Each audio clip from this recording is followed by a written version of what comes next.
नमस्कार साथियों, आप एनएमएफ न्यूज देख रहे हैं। आपके साथ मैं हूं अनुपम प्रसून और मेरे साथ मेरे सहयोगी पंकज प्रसून हैं। दोस्तों, एक बहुत बड़ी खबर आ रही है। खबर भारत और चीन से जुड़ी हुई है। आजकल भारत और चीन के बीच नज़दीकियां बढ़ रही हैं और आपको पता नहीं इस बात की जानकारी है या नहीं है, इस रिश्ते में सुधार की कोशिश चीन की तरफ से ज़्यादा देखी जा रही है। मतलब दिलचस्पी चीन की ज़्यादा है। खबर ये आ रही है दोस्तों कि एक सीक्रेट लेटर आया है बीजिंग से दिल्ली। वो चिट्ठी आई है और वो चिट्ठी भेजने वाले शख्स शी जिनपिंग हैं, जिन्होंने प्रधानमंत्री नरेंद्र मोदी के लिए चिट्ठी भेजी है। अब उस चिट्ठी में क्या है, यही जानेंगे पंकज प्रसून से। पंकज, कहा जा रहा है कि उस चिट्ठी को पढ़ने के बाद ही भारत और चीन के रिश्तों में सुधार हुआ है। सच्चाई क्या है इसकी? अनुपम, ये सीक्रेट चिट्ठी नहीं थी। ये ब्लूमबर्ग की रिपोर्ट आप बता रहे हैं। ब्लूमबर्ग जो वेस्टर्न मीडिया है ना, वो थोड़ा चीजों को ज्यादा सेंसेशनलाइज करके पेश करता है। इस चिट्ठी के बारे में शी जिनपिंग ने उसी दिन अपने ट्विटर अकाउंट पे ये सारे डिटेल्स लिख दिए थे। और ये इसमें कोई ऐसी बात नहीं है जो कि सीक्रेटली कही गई है।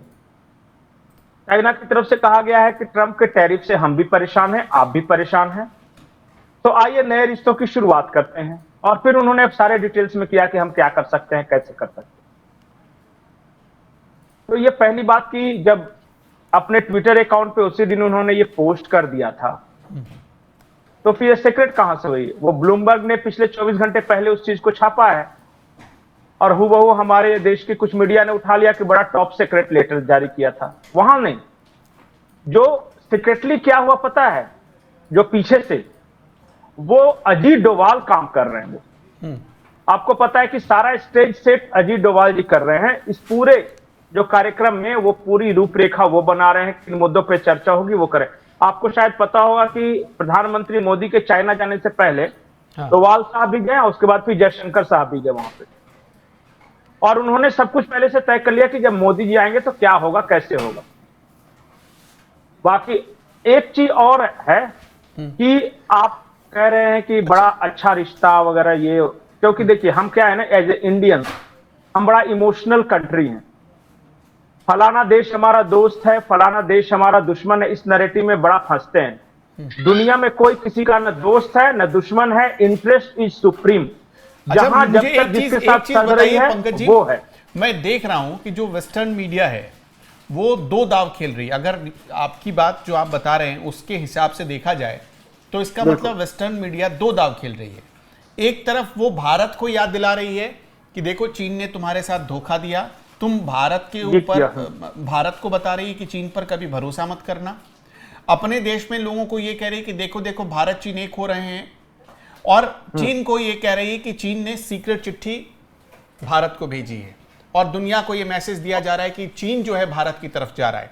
ये चल क्या रहा है, मतलब कहना क्या चाहते हैं? एक बात और, एक फाज करके जर्मन अखबार है, हाँ, उसने ये दावा किया कि वो डोनाल्ड ट्रंप ने 4 बार फोन किया और मोदी जी ने नहीं उठाया। भारत सरकार ने उस दावे को खारिज कर दिया है, बोला ऐसी कोई बात नहीं थी। तो वो क्या करे, खबरें प्लांट कर रहे हैं। देखिए सबका अपना अपना इंटरेस्ट है। नाटो कभी नहीं चाहता कि इंडिया और अमेरिका के रिश्ते दोबारा से अच्छे हो। तो नाटो देशों के जितने मीडिया है आउटलेट्स, उन सबकी खबरों की समीक्षा कीजिएगा तो वो दूरी पैदा करने वाले दिखेंगे। चाइना को लग रहा है कि ये मौका है, इंडिया परेशान है अमेरिका से, तो चलो इसके साथ कुछ ज्यादा क्लोजनेस करके कुछ फायदा उठाया जा सकता है। बहुत ज्यादा दिन पहले की बात नहीं है अनुपम, अभी ऑपरेशन सिंदूर था। ऑपरेशन सिंदूर में चाइना ने खुलकर पाकिस्तान का साथ दिया था। खुलकर मतलब रियल टाइम डाटा प्रोवाइड कर रहा था। रियल टाइम डाटा प्रोवाइड करने का मतलब यह है कि जंग के मैदान में तो लड़ रहे थे सिर्फ सेना, लेकिन पीछे लड़ाई थी वो चाइना के साथ हम लड़ रहे थे। डायरेक्ट फाइट था वो टेक्नोलॉजी के क्षेत्र में।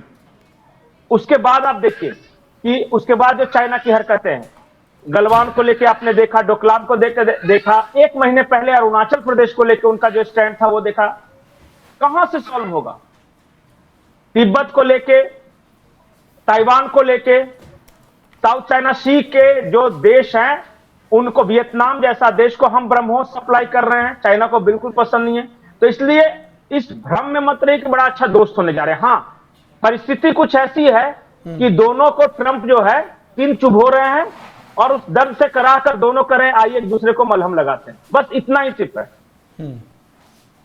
और इसीलिए ये बैकग्राउंड में बात हुई थी कि हम अपने ट्रेड को, क्योंकि ये देखिए ये ट्रेड का मामला अलग है, डिफेंस हम किसी और के साथ करते हैं, स्टडी पार्टनर कोई और है, ट्रेड वाले मसले पे अभी देखिए जैसे भारत और चीन के जो रिश्ते हैं उस पे सबसे ज्यादा फायदे में तो चीन ही नजर आता है, क्योंकि उसका एक्सपोर्ट ज्यादा है भारत के साथ। बिल्कुल, वो हमसे इंपोर्ट बहुत कम करता है। और चाइना की मैन्युफैक्चरिंग इंडस्ट्री डाउनवर्ड्स मूवमेंट में है। जैसे हुआ क्या है कि अब 5 साल पहले आप देखिएगा तो चाइना बूमिंग इकोनॉमी था, अब वो उसका जो ग्राफ है इकोनॉमी का वो नीचे की ओर जा रहा है। इसकी वजह क्या है पता है? कि उसके यहाँ जो मैन्युफैक्चरिंग हब हुआ करता था, उसकी डिमांड कम हुई है वर्ल्ड मार्केट में। हाँ, जैसे मैं बार बार एक उदाहरण आपको बताया, सैमसंग भारत में शिफ्ट हो गया। आपने देखा जो चीनी कंपनियां थी उन्होंने अपने सारे प्लांट्स भारत में लगाने शुरू कर दिए। बिल्कुल, और होता क्या था कि भारत बहुत बड़ा बाजार है, तो भारत में उनके मैन्युफैक्चरिंग सेक्टर के प्रोडक्ट्स बहुत ज्यादा खपत होते थे। जैसे मैं एक बात मजाक में बोलता हूं, गणपति चल रहा है कि गणपति जी की आंखें साल दर साल छोटी हो रही थी, क्योंकि वो चाइना से आ रही थी मूर्तियां, वो चाइनीज गणपति हो रहे थे। फिर अब जागरूकता आई है, खास करके 2020 के बाद, ये जो लॉकडाउन और कोरोना हुआ ना, उसके बाद आप खुद महसूस कर रहे होंगे कि उससे पहले चाइनीज चीजों को लेकर जितना आकर्षण था, चाइनीज लड़ी दीपावली में, गणपति जी की मूर्तियां, चाइनीज खिलौने, वो सब देखिएगा अपने आसपास ऑब्जर्व कीजिएगा, वो कम हो रहा है। अब वो इंडियन मेड प्रोडक्ट्स उसकी जगह पे ले रहे हैं। तो चाइना का ये जो सप्लाई कम हुआ है ना, उस वजह से चाइना चिंतित है। और बीच बीच में इस तरह के मूवमेंट चलते ही रहते हैं अपने देश में कि बैकआउट चाइना प्रोडक्ट्स वगैरह। मतलब ये जितनी एजेंसियां हैं वो भारत को पहले प्रोवोक करती हैं कि तुम चीन के खिलाफ जाओ, चीन को दिखाती हैं कि देखो तुम भारत के सामने नतमस्तक हो रहे हो। इस तरह से देखिए यही है फूट डालो और राज करो वाली नीति, अगर ये सही है तो जाहिर सी बात है ऐसी कोई चिट्ठी नहीं आई है दिल्ली।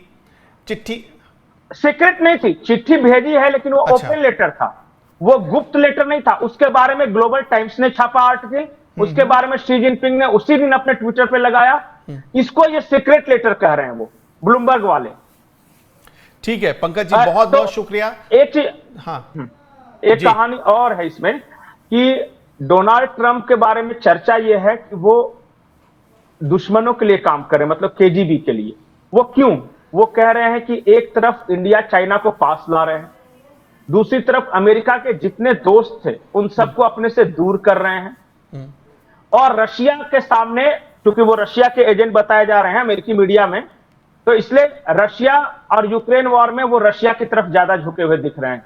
जबकि आमतौर पे अमेरिकी सरकार की पॉलिसी यूक्रेन की तरफ होनी चाहिए थी, इंडिया चाइना के मामले में इंडिया की तरफ होने चाहिए थे, यूरोप के साथ जो लड़ाई चल रही है उनको यूरोप की तरफ होना चाहिए। तो ट्रेडिशनल जो भी अमेरिकी पॉलिसी थी उससे उलट काम कर रहे हैं। ये अमेरिकी मीडिया का दावा है कि ये आदमी राष्ट्रपति पद पे बैठा है, ये केजीबी का एजेंट है। बहुत बहुत शुक्रिया। तो अब आपका दर्शकों इस पर क्या कहना है, इस वीडियो पर क्या कहना है? भारत चीन के रिश्ते सुधर रहे। देखिए भारत हमेशा यही कहता आया है कि वो युद्ध नहीं बुद्ध को मानने वाला देश है। चीन भी बुद्ध को मानता है, भारत भी बुद्ध को मानता है, यानी दोनों देशों का संदेश तो एक ही है कि युद्ध नहीं चाहते। लेकिन चीन हमेशा बॉर्डर पर उकसावे वाली आप देखेंगे तो हरकतें करता रहता है। फिर भी भारत कई बार इस चीज़ को इग्नोर करता है और चीन को उसकी भाषा में जवाब देता है, लेकिन बिना हिंसा के। अब यहाँ पर जो भारत और चीन के रिश्ते सुधर रहे हैं, ये कुछ लोगों की आंखों में क्यों खटकने लगे हैं? क्यों ये नैरेटिव बनाया जाता है, चीन को नीचा दिखाया जाता है, भारत को ऊंचा दिखाया जाता है, और भारत को बताया जाता है कि चीन पर भरोसा मत करना? आप अपनी राय जो भी है कमेंट में बताइएगा। क्या चीन भरोसे लायक है या नहीं है, ये भी बात बताइएगा। इस वीडियो में इतना ही। नमस्कार।